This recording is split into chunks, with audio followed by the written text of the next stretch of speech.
दक्षिण एशिया की राजनीति में देश की सीमाएं अक्सर खून से लाल हो जाती हैं। पाकिस्तान और अफगानिस्तान के बीच हाल में ही भड़की हिंसा ने इस सच्चाई को फिर से उजागर कर दिया। वहीं अफगानिस्तान पाकिस्तान के बीच चल रहे तनावपूर्ण माहौल में पाकिस्तान ने जिस तरीके से सीज फायर तोड़ा, वो सबूत देता है कि पाक युद्ध में किसी भी हद तक जा सकता है। वहीं अब अफगानिस्तान ने इस हमले के बाद बदला लेने की कसम खाई है। इसके साथ ही अफगानिस्तान क्रिकेट बोर्ड ने नवंबर के अंत में होने वाली ट्राई नेशन T20 सीरीज से नाम वापस ले लिया है और पाकिस्तान को शिकस्त देने के लिए रणनीति बनाई जा रही है।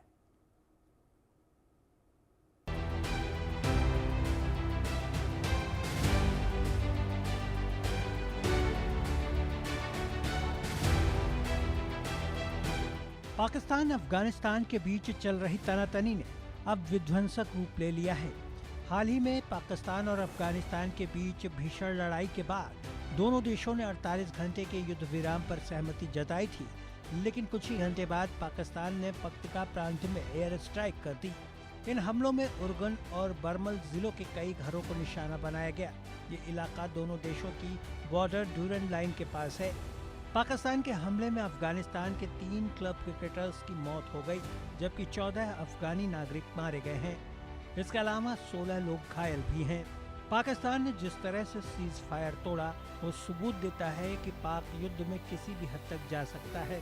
अफगानिस्तान पर धोखे से हमला करके पाकिस्तान ने एक बार फिर दिखा दिया कि जंग के मामले में कैसे वो पीठ पीछे वार करता है। क्योंकि अफगानिस्तान युद्ध विराम बढ़ाने की बात पर राजी था, तब पाकिस्तान ने इस हमले को अंजाम दिया। इस घटना के जवाब में अफगानिस्तान क्रिकेट बोर्ड ने नवंबर में पाकिस्तान में होने वाली ट्राई T20 सीरीज से हटने का ऐलान कर दिया है। ACB ने कहा है कि ये कदम मारे गए क्रिकेटरों के सम्मान में उठाया गया है। टूर्नामेंट में पाकिस्तान, अफगानिस्तान और श्रीलंका की टीमें हिस्सा लेने वाली थीं। इस बीच तालिबान ने पाकिस्तान को चेतावनी दी है कि इन हमलों का माकूल जवाब दिया जाएगा। अफगानिस्तान और पाकिस्तान के बीच संघर्ष पाकिस्तान के काबुल में तहरीके तालिबान पाकिस्तान के ठिकानों पर हमले से शुरू हुआ था। इसके बाद अफगान ने पाकिस्तान को सीमा विवाद और हवाई क्षेत्र के उल्लंघन के लिए जिम्मेदार ठहराया। दरअसल दोनों देशों के बीच की विवाद की जड़ ड्यूरन लाइन है, जो ब्रिटिश काल में भारत और अफगानिस्तान के बीच खींची गई थी। लेकिन पाकिस्तान बनने के बाद ये अब पाकिस्तान और अफगानिस्तान के बीच है। ये दोनों देशों की पारंपरिक जमीन को बांटती है और दोनों तरफ के पठान इसे कभी स्वीकार नहीं करते। दोनों देश लंबे वक्त से एक दूसरे पर हमले और आतंकियों को छिपाने का आरोप लगाते रहे हैं। वहीं 2021 में अफगानिस्तान हुकूमत पर तालिबान के कंट्रोल के बाद से तनाव और भी बढ़ गया है।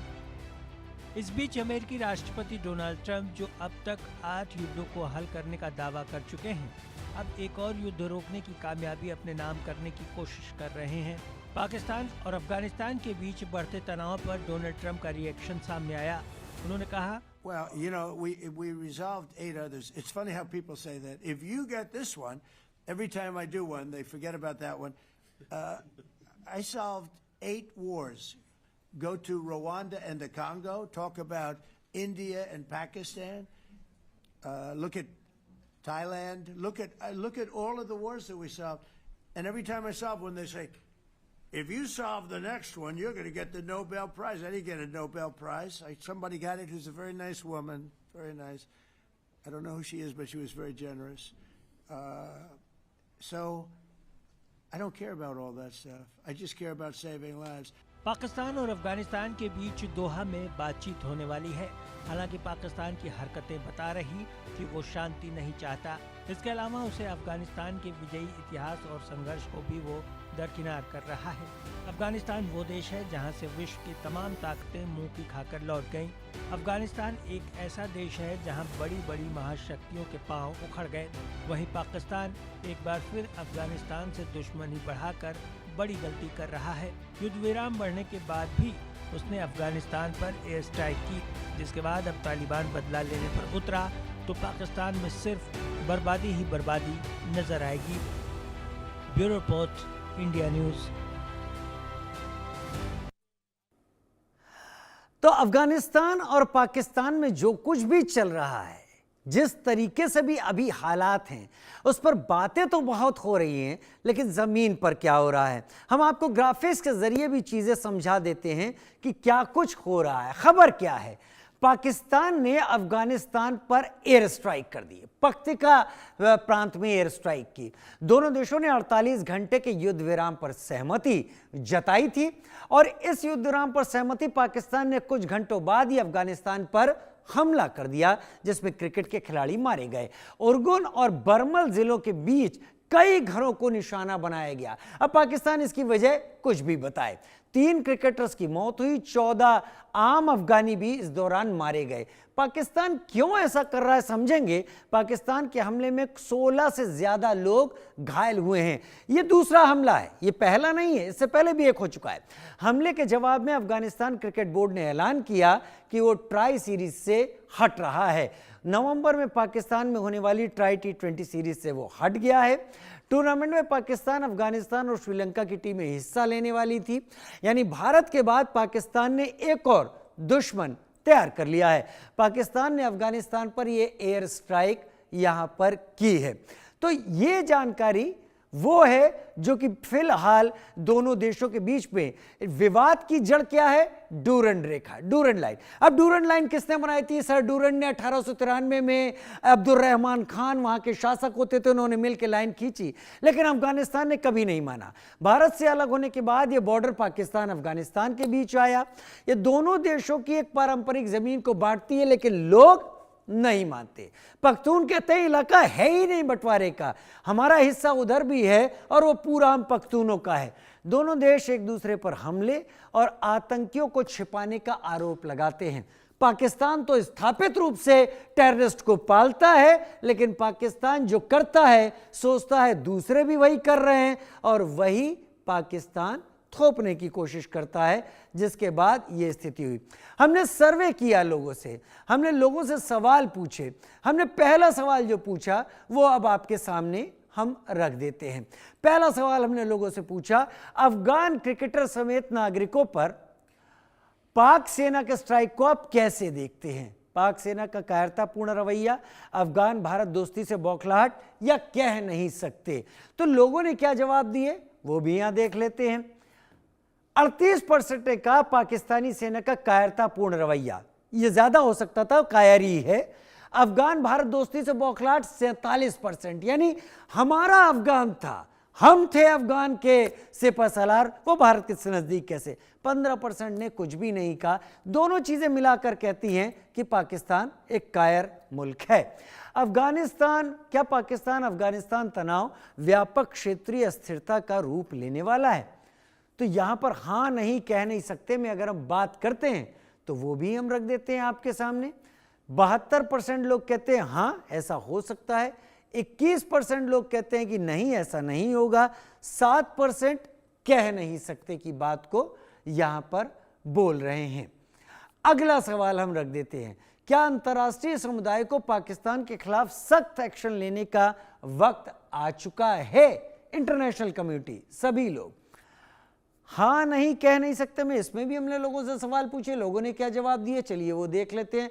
परसेंटेज 90%, 90% कह रहे हैं हाँ अब एक्शन ले लेना चाहिए, 10% कहते हैं नहीं और किसी ने भी कह नहीं सकते नहीं चुना। तो मतलब ज्यादातर लोग मानते हैं पाकिस्तान है इसी लायक। अफगानिस्तान में पाकिस्तान के हमले के बाद ट्रंप के हालिया बयान को आप कैसे देखते हैं? मैंने ये युद्ध रुकवाया, वो युद्ध रुकवाया, नोबेल मिलना चाहिए था, बहुत सारी बातें वो कह रहे हैं, सुन लेते हैं। गैर जरूरी बयान है, 35% लोग कहते हैं। ट्रंप को खुद की फिक्र है, 45% लोग कहते हैं और 20% लोग कहते हैं भाई ट्रंप के मामले पे हमें क्या कहना, कुछ भी कह, सुबह कुछ कह रहे हैं, दोपहर कुछ कह रहे हैं, शाम कुछ कह रहे हैं। तो अमेरिका के राष्ट्रपति की आज ये हालत हो चुकी है। टोटल मिलाकर ये ट्रंप का खुद का महिमा मंडन है और कुछ नहीं है। अगला सवाल भी यहां पर रख लेते हैं, पाकिस्तान अफगानिस्तान के बीच बढ़ते तनाव का जिम्मेदार कौन है? आसिम मुनीर, अमेरिका, तालिबान, TTP, या हम कह नहीं सकते। 5 हिस्सों में हमने इसको बांटा है। चलिए एक एक करके देखते हैं। आसिम मुनीर सबसे ज्यादा वोट मिले, 38%, लड़ाई झगड़े का थोड़ा ज्यादा ही कीड़ा है। अमेरिका 34%, क्यों जानने की कोशिश करेंगे। 10% तालिबान का शासन जिम्मेदार है, 10% टीटीपी, 8% ने कुछ भी नहीं कहा, लेकिन सबसे ज्यादा आसिम मुनीर इसके लिए जिम्मेदार हैं। हमारे साथ दो खास मेहमान इस वक्त जुड़ रहे हैं। हमारे साथ मेजर जनरल अनुज माथुर जी मेरे साथ जुड़ रहे हैं और हमारे साथ इस वक्त जुड़ रहे हैं विनोद जी हमारे साथ जुड़ रहे हैं जो कि इंटरनेशनल अफेयर्स एक्सपर्ट के तौर पर। अनुज सर, सबसे पहले मैं आपका रुख करते हुए, अफगानिस्तान के पास वो नफरी नहीं है फौज की जो पाकिस्तान से मुकाबला कर पाए। पाकिस्तान के पास जो इक्विपमेंट है वो अफगानिस्तान के पास नहीं है, या उतने ज़्यादा बेहतर मैन नहीं है जो उनका इस्तेमाल कर सके। आमिर खान मुत्ताकी जो भारत में थे फॉरेन मिनिस्टर, उन्होंने एक बात कही थी। उन्होंने कहा था कि अफगानों के पेशेंस को चेक ना किया जाए। इसके बारे में ब्रिटेन से पूछिए, इसके बारे में रूस से पूछिए और इसके बारे में अमेरिका से पूछिए, और उसके बाद अफगानों से उलझने की कोशिश कीजिए। हम इस लड़ाई को किस तरीके से देखें सर? राजीव, जय हिंद। देखिए, बिल्कुल आपने सही कहा। ये अफगान एक इतनी गैरतमंद कौम होती है। ये न केवल अंग्रेजों की बात कर रहे हैं, हम अलेक्जेंडर के टाइम से अगर इनके इतिहास को देखें तो आज तक अफगानिस्तान पर कोई कब्जा करके वहां पर रूल नहीं कर पाया है। जब ब्रिटेन की बात हम करते हैं राजीव, तो ये 150 साल, 125 साल पुरानी बात है। उस समय ब्रिटेन विश्व की सबसे शक्तिशाली देश था। वो देश अफगान को घुटने पर नहीं ला सका। उसके बाद सोवियत संघ की बात करें, रशिया की बात नहीं कर रहा हूं मैं, सोवियत संघ की बात करें तो वो उस समय दुनिया के सबसे शक्तिशाली देश, अगर पहला नहीं था तो डेफिनेटली दोनों बराबर थे शीत युद्ध के दौरान, अमेरिका और सोवियत संघ। उसके बाद अफगानों ने अमेरिका को उस समय भगाया जबकि अमेरिका सोल सुपर पावर थी वर्ल्ड की, सबसे बड़ी आर्थिक शक्ति, सबसे बड़ी सामरिक शक्ति, सबसे बड़ी सैन्य शक्ति, उसको उन्होंने भगाया। ये आप बिल्कुल निश्चिंत माने कि आप अगर ये कोई प्रश्न करता है कि उनके पास ये नहीं है, वो नहीं है, वो नहीं है, तो ये जाके अलेक्जेंडर से पूछ सकते हैं कि उनको इन अफगानों ने कैसे भगाया था विश्व विजेता को। इंग्लैंड को, जब इंग्लैंड पूरी दुनिया पर राज कर रहा था, तब इन्होंने कैसे ब्रिटिश को भगाया था, सोवियत संघ को कैसे भगाया था और अमेरिका को कैसे भगाया था। और एक भी बार इन सब जगहों पर कभी भी अफगान ने जाकर के किसी सीज फायर की भीख किसी से नहीं मांगी थी। आज जो पाकिस्तान कहने की कोशिश कर रहा है, उनकी हारी हुई, डिमोरलाइज्ड, अनप्रोफेशनल फौज कह रही है कि वो अफगान हमसे सीज फायर मांग रहा है। ये बहुत बड़ी इनको गलतफहमी है और ये मेरे को लगता है कि इनको बहुत जल्द समझ में आ जाएगा। जहां तक सवाल इस हमले का है, देखिए, कोई कह रहा है कोलेटरल डैमेज। मैं आपको इस बात को क्लैरिफाई कर देना चाहता हूं, कोलेटरल डैमेज क्या होता है। कोलेटरल डैमेज तब होता है कि आप किसी मिलिट्री टारगेट पे या किसी टेररिस्ट आउटफिट पे हमला कर रहे हैं और वहां पर कुछ इनोसेंट लोग हैं जो कि उसकी चपेट में आ गए। ये जो हमला हुआ है राजीव, ये हमला यहां कोई मिलिट्री आउटफिट नहीं था। यहां कोई, पाकिस्तान में इस बात को नहीं कह रहा कि यहां पर टेररिस्ट के अड्डे थे। ये हमला पाकिस्तान की एयरफोर्स की कायरता, जो आपने सवाल पूछा था उसी के साथ चल रहा हूं, का नमूना है कि उन्होंने अपने डोमेस्टिक ऑडियंस को ये चूर्ण लगातार खिलाए जाते रहने के लिए कि पाकिस्तान की सेना अब हरा नहीं सकते आप उसको, पूरे विश्व विजेता वर्ल्ड की बेस्ट सेना है, उनको कुछ दिखाना था। क्योंकि पिछले 6-8 महीने में उनके 3000 लोगों को इस टीटीपी ने और बीएलए ने खत्म कर दिया। और अभी जो फ्रेंडशिप गेट को तोड़ करके और जिस प्रकार से उनके अंदर आकर के चौकी पर हमला करके उसको नुकसान पहुंचाया और कई सारी चौकियां उन्होंने कब्जे में ले ली, उनकी पतलूनें, उनके हथियार ले गए, वहां से लोग अपनी चौकियां छोड़ छोड़ करके भागे हैं। 4 दशक का मेरा अनुभव है सेना का। सैनिक के लिए सबसे ज्यादा घटिया कोई गतिगिरी भी चीज कोई हो सकती है, वो होता है अपनी पोस्ट को छोड़ के भागना या अपने हथियार को छोड़ देना। और इधर पाकिस्तान की सेना ने दोनों चीज करी। आप किस तरह के प्रोफेशनलिज्म की बात कर रहे हैं? कहाँ मिलिट्री लीडरशिप रांची? तो ये तमाम चीजें इस बात को साफ दिखाती हैं कि पाकिस्तान की सेना में खींच है। उसके बाद आप पाकिस्तान के जो अभी कमांडर्स हैं या उनके लीडरान हैं या उनके मिलिट्री कमांडर्स हैं, उनके स्टेटमेंट सुनिए। हर आदमी ये कह रहा है कि हमने अफगानिस्तान को ये कर दिया। फिर ख्वाजा आसिफ कह रहे हैं कि अमेरिका जी आइए इसमें मध्यस्थता करिए। वही कह रहा है कि खतर साहब आप आए, आप मध्यस्थता करें, आप बचाएं। वो इसलिए कह रहे हैं। अफगान किसी अफगान का कोई स्टेटमेंट सुना आप? किसी का नहीं। किसी का भी कि आप मध्यस्थता करें? और अमेरिका को वो क्यों मारे? वाकई कतर में चल रही है, यू सऊदी अरब पिक्ड के इट साथ right sir, you picked it right. मैं आता हूं आपके पास लौट के, मैं आता हूं आपके पास। प्रोफेसर मनोज कुमार मेरे साथ विदेश मामलों के जानकार के तौर पर इस वक्त जुड़े हुए हैं। प्रोफेसर मनोज कुमार, बहुत सारे इसमें कयास लग रहे हैं। डूरंड लाइन इसके लिए एक बहुत बड़ी जिम्मेदार है। 1893 में सर डूरंड और अब्दुल रहमान खान जो कि अफगानिस्तान के शासक हुआ करते थे, उन्होंने तय किया, लेकिन अफगानों ने इसे कभी नहीं माना। 1993 100 साल पूरे हो गए, उसके बाद इसको रिन्यू भी नहीं किया गया। अफगान अब भी इसको नहीं मानते। डूरंड लाइन इसके बीच में है, इसके तनाव के बीच में है। लेकिन क्या वजह है कि अफगानिस्तान से उलझने की कोशिश पाकिस्तान कर रहा है? पाकिस्तान इस वक्त बलोच के साथ उलझा है, टीटीपी के साथ उलझा है, भारत के साथ भी उलझ रहा है और अब सीधे अफगान के साथ उलझा है। 2021 ज्यादा दूर नहीं है। बड़े बड़े गाजे बाजे के साथ पाकिस्तान के आईएसआई के लोग, आर्मी के लोग, एस्टेब्लिशमेंट के लोग गए थे कि हमें अफगानिस्तान में एक स्ट्रेटेजिक डेप्थ मिल गई है। क्या हुआ ये सब? देखिए राजीव जी, एक चीज तो अभी जैसे हमारे जो डिफेंस एक्सपर्ट ने जो बात रखी और जिस तरीके से अफगानिस्तान का जो इतिहास रहा है और जिस तरीके के वो फाइटर्स हैं, वो मुझे लगता है कि पाकिस्तान इस चीज को भूल रहा है और पूरा विश्व इसको जानता है, बढ़िया से जानता है। लेकिन मैं एक चीज कहना चाहूंगा राजीव जी कि ये जो घटना साउथ एशिया रीजन में जो किया जा रहा है, इसके पीछे एक बड़ी सोची समझी रणनीति है और इसमें अमेरिका का पूरा तरीका से एक रिटन स्क्रिप्टेड है जो कि आसिफ मुनीर और शहबाज शरीफ को दिया गया है और उसी के आधार पे ये चीज सारी चीजें कर रहे हैं। और अफगानिस्तान आप देख सकते हैं कि 2021 से जिस तरीके से अपने आप को एक राजनीतिक स्थिरता और आर्थिक स्थिरता के लिए एक पटरी पे लाने का काम कर रहा है और नो डाउट उसमें जिस तरीके से भारत ने एक जो कदम बढ़ाया है और एक इतिहास रहा है, भारत ने हमेशा अफगानिस्तान को एक वेलफेयर के नाम पर ह्यूमैनिटेरियन ग्राउंड पे मदद किया। लेकिन बीच में कुछ अगर कालखंड को आप हटा दीजिए तो उसके बाद से भारत ने कभी भी उसको एज ए एनिमी ट्रीट नहीं किया है। तो मुझे लगता है कि ये जो घटना अभी घटी है, इस घटना का स्क्रिप्टेड है जो कि अमेरिका के द्वारा संचालित किया जा रहा है और उसको एक्टर के रूप में पाकिस्तान इसको यूटिलाइज कर रहा है। क्योंकि आप इसके पहले मॉस्को का जो समिट हुआ था उसमें आप देख सकते थे कि पाकिस्तान के खिलाफ और खास करके अमेरिका के खिलाफ जिस तरीके से अफगानिस्तान ने भी एक वॉइस रेज किया था, वो कहीं ना कहीं इन लोगों को डाइजेस्ट नहीं हो रहा।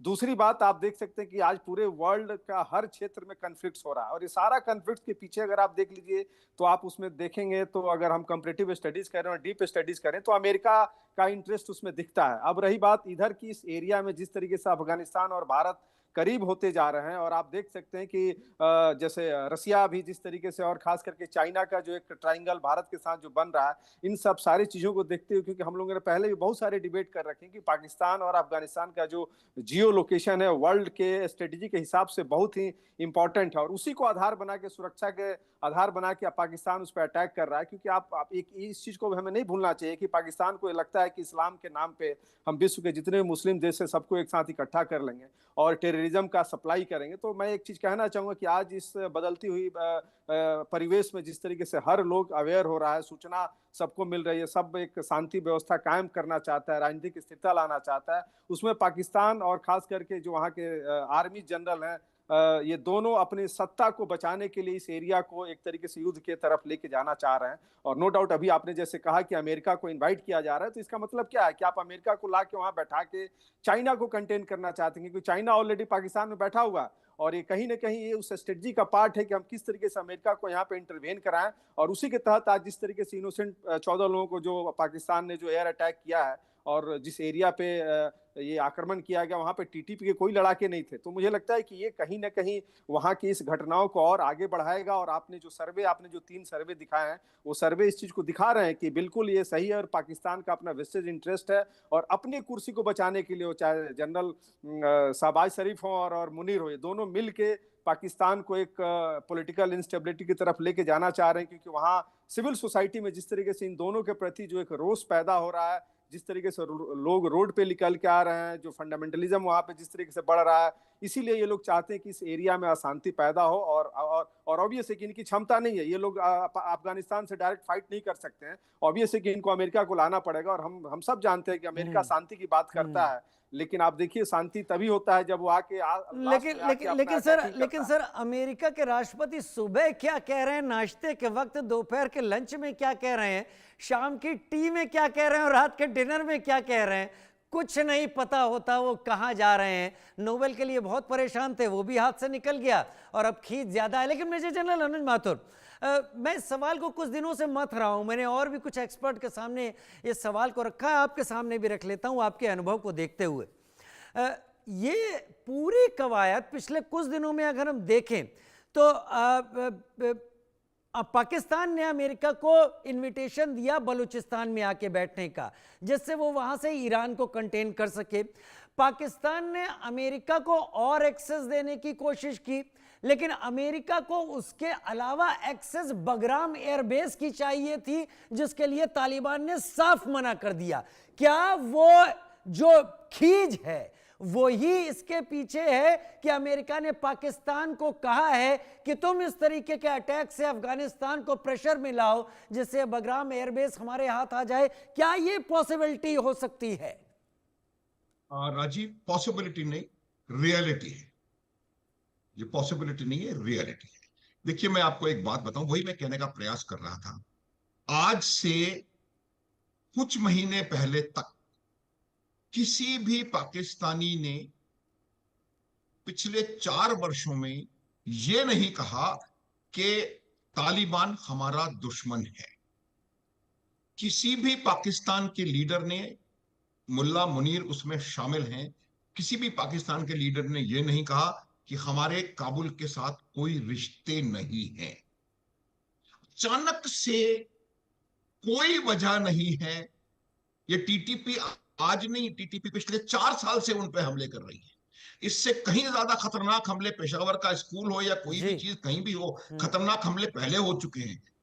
कोई आपके पास ऐसा नहीं आया अचानक से कि आप हमला करते हैं अफगानिस्तान के ऊपर। इनको अमेरिका की हिदायत है। और जो आप कह रहे थे ना कि अमेरिका को बुला रहे हैं, वो अमेरिका को ये बुला नहीं रहे हैं राजीव, शब्दों का जाल है। अमेरिका वहां पहुंच रहा है। उसने, अमेरिका ने कहा है कि भैया मैं यहां आ रहा हूं और मैं यहां पर ये करूंगा, full stop, you have no choice. तो ये बात है। पहले भी मैं कई बार कह चुका हूं कि किस तरह से उन्होंने वहां पर उनको बुला करके वर्चुअल हाउस अरेस्ट में रखा हुआ था मुल्ला मुनीर।